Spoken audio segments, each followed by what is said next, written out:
you so much for talking with us. Really appreciate it. And we're really excited to be playing your music. It's kind of taking us across the season. And it's been such a pleasure to... We've done these smaller works of yours, and finally we're kind of sinking our teeth into a really substantial piece with the second quartet. And you're really sinking your teeth in, which is so great for me as a composer. Thank you. Exciting. Yeah, we find ourselves panting usually after we play it. Yeah, it's that kind of a piece. So with our season-long theme this year, we're talking about being obsessed with something. And so one of the things that you shared with me with the second quartet was this idea of these concentric circles, right? Was that a leaping off point for you for the piece, or was that something that became clear sort of once you started your process of writing it? Probably the latter. I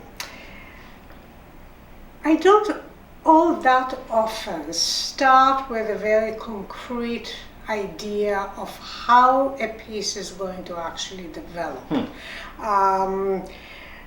I usually start with an idea, a sound idea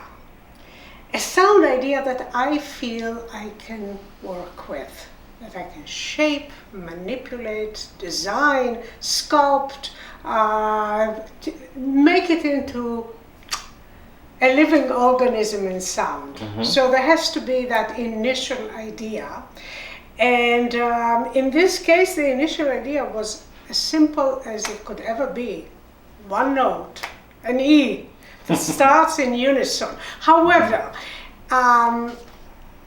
there is a certain image that has shown up, I think spontaneously really, in various works of mine in the past. I have this image of throwing a stone into the water and getting these ripples, and each one is wider than the previous one. And somehow that has served me very well in various works of mine, really as a way, I suppose, of a structural approach to a piece. So that even though I was not thinking specifically of this idea, it was there in the background, and somehow with starting with a single note and then right around it, initially just two pitches, a half step above and a whole step below, which is, if you think about it, it's the inversion of doing what we think of as the major scale with the leading tone, and at least certain forms of the harmonic scale with the leading tone and then a whole tone. But this is reversed.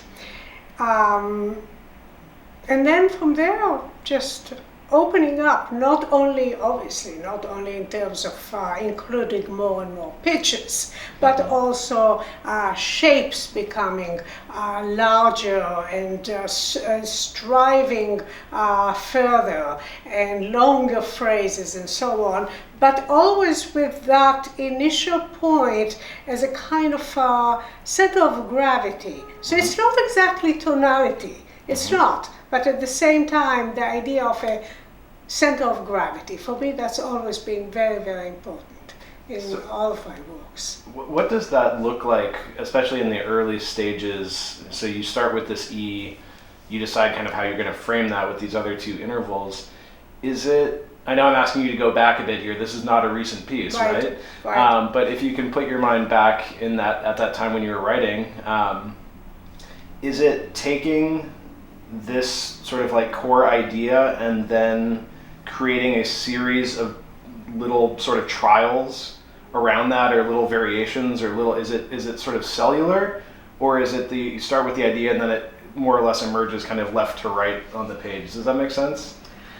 Well, it emerges left to right in a sense that I'm always aware of where I am. Meaning that an idea in the beginning is only as good as it feels organic to being a starting point not going too far yet, so as to giving space for later evolution. So there's always this sense of, okay, I'm here at the moment, at the measure, at the note, but how does it relate to everything that comes after, everything that has gone before? How do you attenuate this so that it'll all feel as though everything is just at the right moment? This, what I'm describing, may sound a little bit, I don't know, it may sound a little bit too mathematical or too geometrical or whatever, I don't know. But it's a process of wanting. I really strive for the sense of, you could call it inevitability, or maybe seeming inevitability, since there's no such thing as real inevitability, but you want it to feel as though, oh yes, this has to be here. That's exactly right. And it shouldn't have happened any sooner. And there shouldn't have been more stuff going on before that. So the timing, it's a timing, both at the immediate point, but also at the larger structural level. That is definitely a guiding principle. So and along the way, of course, all sorts of ideas pop up. I mean, you know the piece very well, and so you know that suddenly there is this ta-da, bum, bum, para, which is, that didn't happen before. It didn't get there in a linear sense, and yet it made it possible for that strikingly different idea to happen right there. You needed for it to happen right there, and so on. So that it's both a very precise and a careful way of opening out one idea, but also timing it to when something that is totally contrasting needs to happen, and then how the two will interrelate and how things move further, how things come back. For me, the idea of return is a very, very important idea, and no less so because of the differentness that something that comes back will bring in because of everything that has happened before. Yeah, I mean, it sounds to me like a very sort of like incremental process of discovery as you're going, that you start with this kind of nascent idea, and to me that would automatically, I'm not a composer of course, but like to me that would mean there would be periods of very sort of like methodical progress, and then perhaps all of a sudden something opens up and there's a moment. That's absolutely true. Yeah, I mean, there's a lot of stuff that goes into the recycle bin. I still write on paper. Good for you. Pencil and paper. So definitely part of the process of composing is also discarding. And this is something that I used to tell my students all the time. Don't ever feel that a day where you have not managed to put anything down that you feel, okay, this is going to be part of the piece, that's a wasted day. It's not. Because everything that you've done in between, it's a way of clearing the path to that which really needs to happen there. So there is a lot of that in the process. And yes, there are then these certain moments of, you don't know where it's even coming from, where an idea is suddenly lights up. Sometimes I say to people, it's the agony and the ecstasy. Yeah.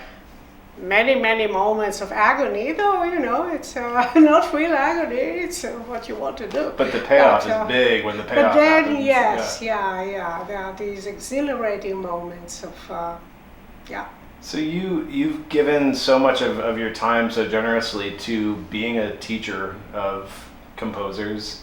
Is talking about your own personal process something you enjoy talking about, or does it feel a little bit like you're giving something away that's very personal? Does that make sense? Well, it really depends on the situation. Okay. It depends on the circumstances. There'll be certain times that I would say, something that I did and a piece of music of mine that would seem relevant to what a young composer is struggling with at the moment. So every now and then I would do this. It would not necessarily be my method of going about teaching someone else. I generally have tried to look at what that person is doing and in some way put my heads into what they are, the process that they are creating. And that's really part of the excitement of seeing young talent come to life in its own way. I think one of the things that has been so wonderful about the institution with which I've had so many years of the closest relationship, where I've taught for many years at the University of Chicago, 42 years, is that we have never, as a whole, this department, the composition program within this department, we've never felt that we are a school. There's no school. Right. We come to it with our individual perspectives, and we expect each and every young composers that goes through the program to be the best in their own unique way. So it's never been about trying to somehow instill a particular way of approaching it. But yes, every now and then something in what I do, I would, or for that matter, in my office, there was a whole library, and sometimes I would pull out something of whatever music and open it up and point it out. And sometimes it was mine, yes. Yeah. Yeah. So back to the second quartet for a moment.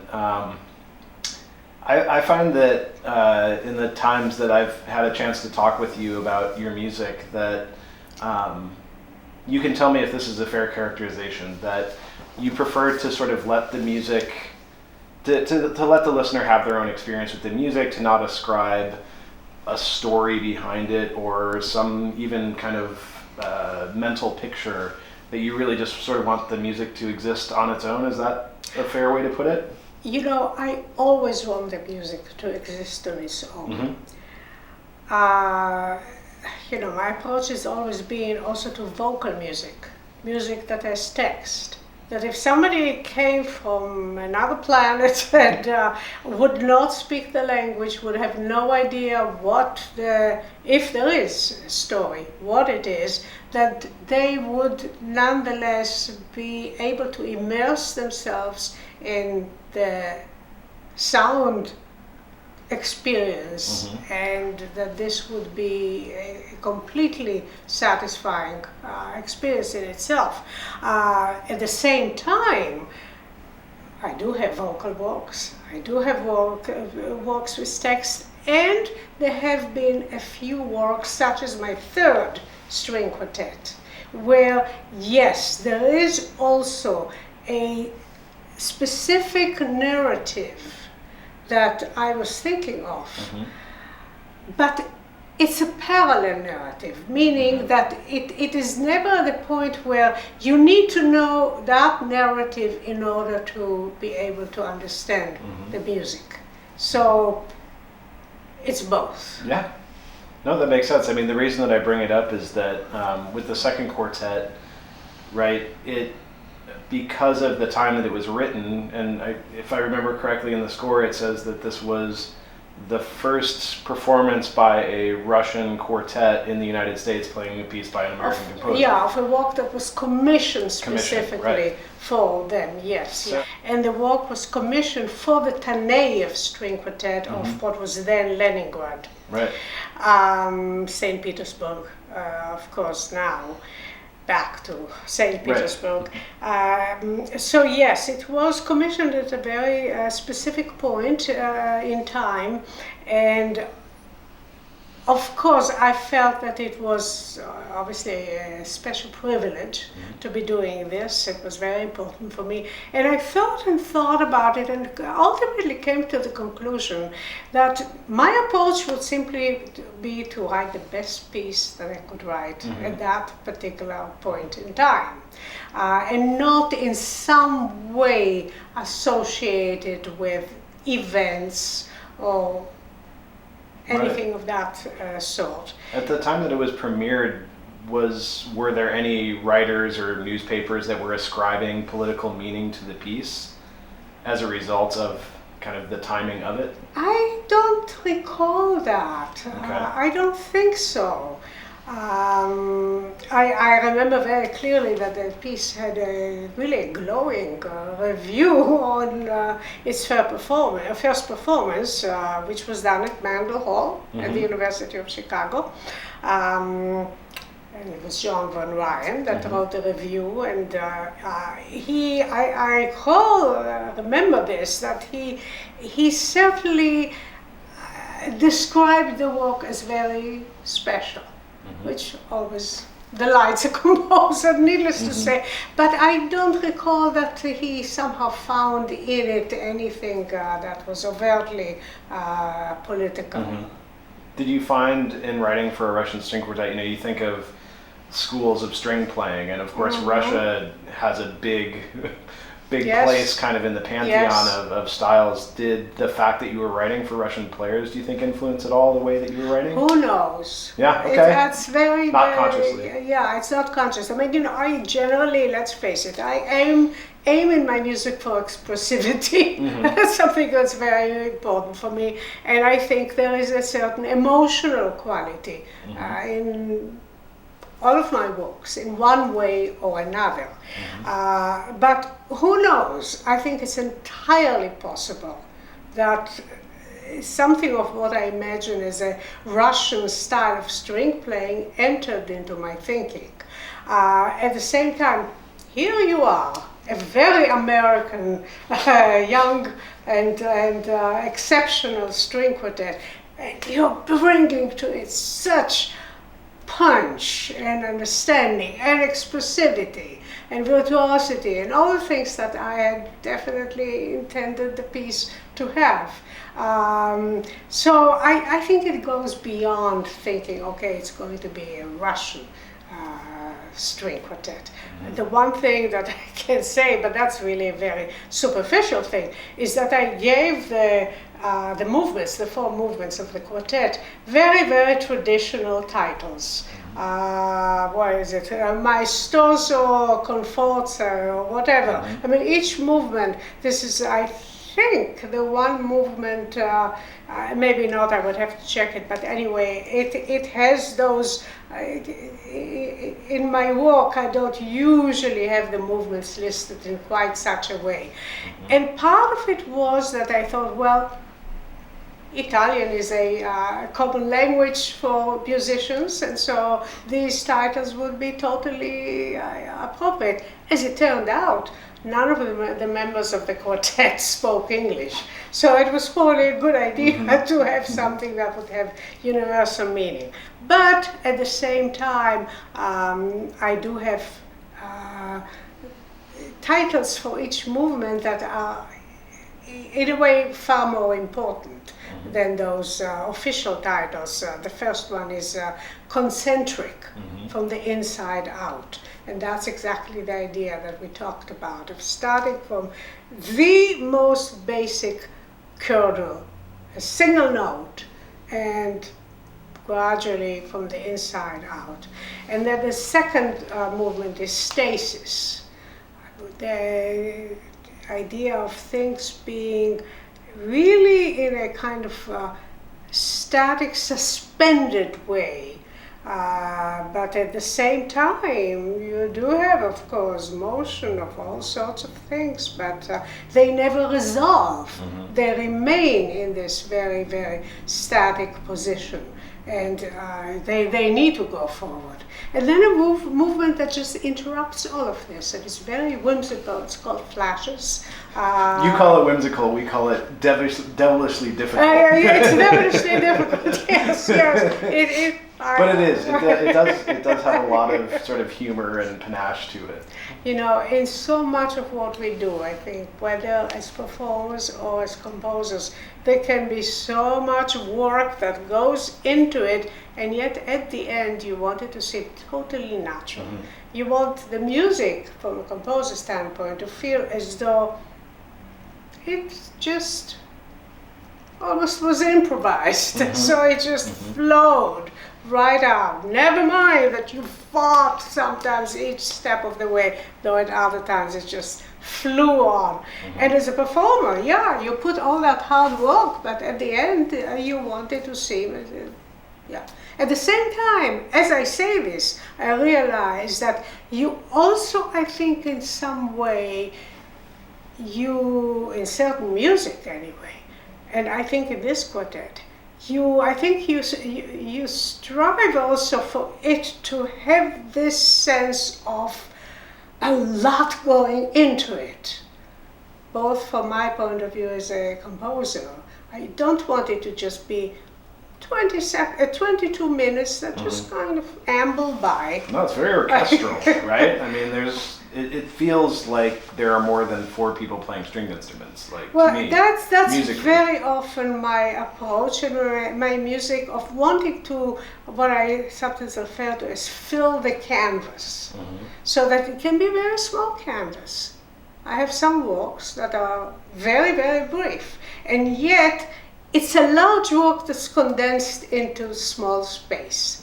It's usually not an etching, but rather something that has gone into just a little bit of space, a choice made for whatever reason. But in any case, so I wanted on the one hand to have that sense of being completely seamless, but at the same time, there's this. And so I think from your perspective as performers, it's probably okay, though in the case of that third movement, the scherzo, the flashes, yes, it needs to feel so. Yeah. But the pieces in totality, I think it's okay that people feel at the end of, yes. Yeah. Well, the performer's job is similar to yours, right? Which is that you spend all of this time working and perfecting and polishing, not make it seem effortless, but to not make the work apparent, to make it feel as though it's been digested, it's been in our bones. Yes, that's right. Yeah, that's exactly right. Yeah. So you recreate it in a way. Every time that you go on stage, you recreate. I mean, I have something. It's a piece of paper, and there are dots and lines on it. You are the ones who bring it to life, and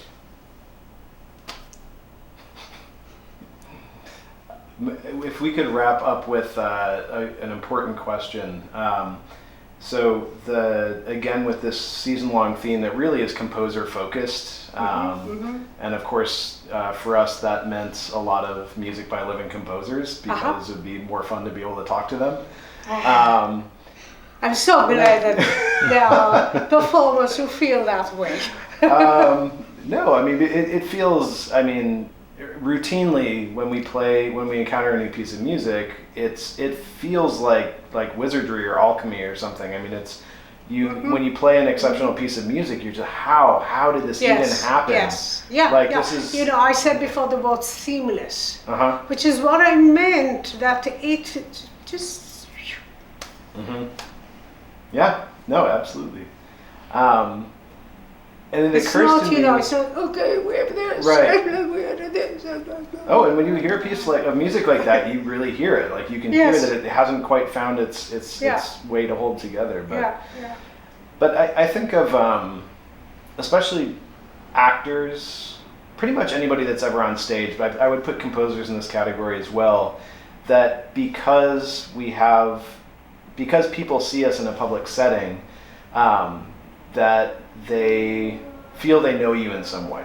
And I feel, especially with something like composition, it's so vulnerable to take something inside and to put it in front of other people and say, this is a thing I made.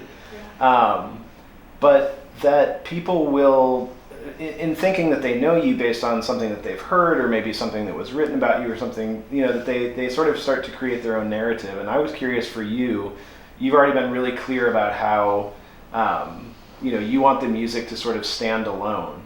But is there anything of you as a person that you hope comes across in that arena of doing something that is public, where you are sort of putting yourself out there? Or do you really want to keep those things separate? It's a tough question, because as you said, there is that element that you are in a way, it's all about you. What's out there is all about you. And to me, that's the beginning and that's the end of it. Nonetheless, I can say this, being Israeli, being Jewish, has certainly informed various works of mine at various times. And, you know, it's sporadic. There's no particular reason why. Well, particular reason, sometimes it has to do with a text that I encounter and am very struck by. You know, I'll give you an example. I mentioned before my third string quartet. So, you know, a string quartet is usually what people refer to as pure music. And I have an issue in a way with those categories, because, as I said before, I consider works with text also pure music. It's just that there's also parallel to that, the music as it relates to the particular text that was chosen. So in the case of the third string quartet, the quartet that had the work commission for the Pacific Quartet, they told me that they were very interested in doing something that would perhaps refer to art, visual art. And I asked them whether there was any period they were especially interested in. And they said maybe between the two world wars. And that immediately, and that I suppose is a intuitive or instinctive kind of reaction, being the person that I am, and with my heritage, my history, that I thought to myself, maybe I could do in some way, find something that has to do with music that well, not with music, but with art that was done during the period of the Holocaust, or right around. And that led me to the work of a particular artist, Felix Nussbaum, who perished in 1944 in concentration camp, and sort of following and putting myself into the thinking of how somebody who spent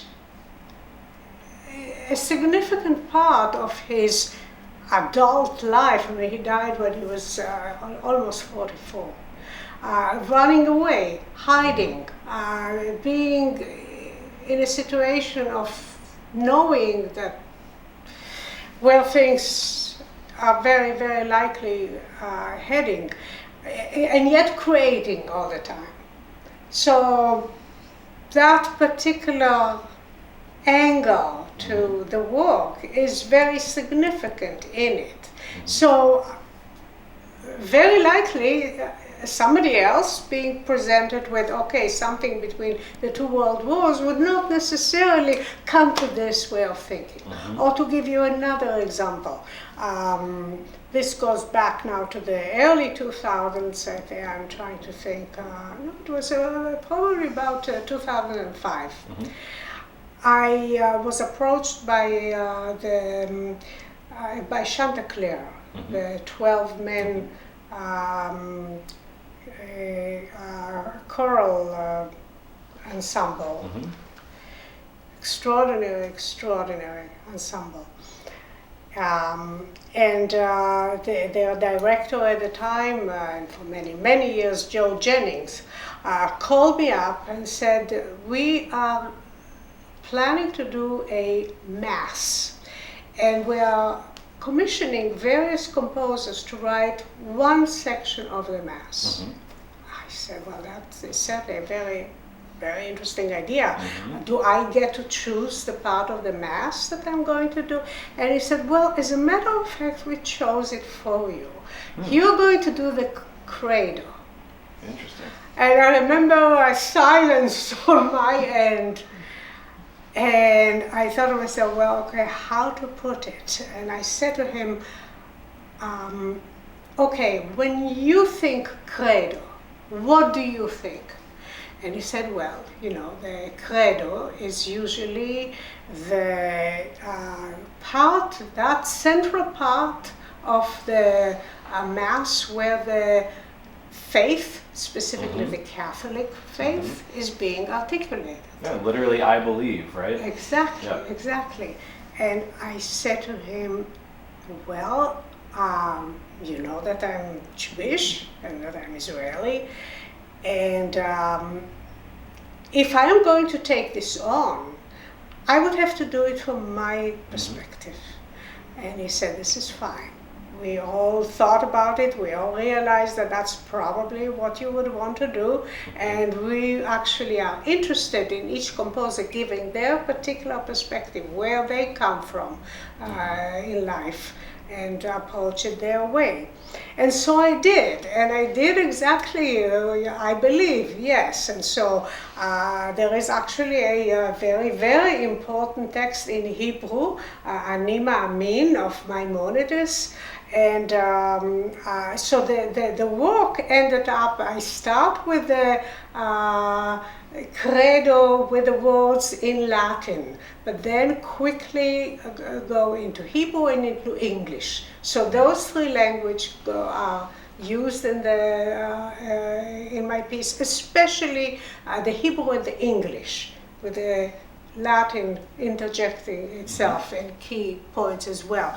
It was a fascinating project for me. It was really just the search for texts, for appropriate text. And again, I knew right from the get-go that if I'm going to write this credo, it would not just be about I believe. But for me, more than anything else, is how can you say I believe in the face of the most adverse circumstances and danger? So that again, there are some texts there that are taken from people who perished in the Holocaust, from people who survived. There's also one text that relates to 9/11. Really an extraordinary tale of a very religious Jewish man who stayed with his paralyzed friend. In any case, it's a work that combines different things, but without a doubt, I had to do it my way. Your way. Right now, I'm writing an opera. Right. Anne Frank. I was just going to bring that up. Yeah. That's right, Anne Frank. Yeah.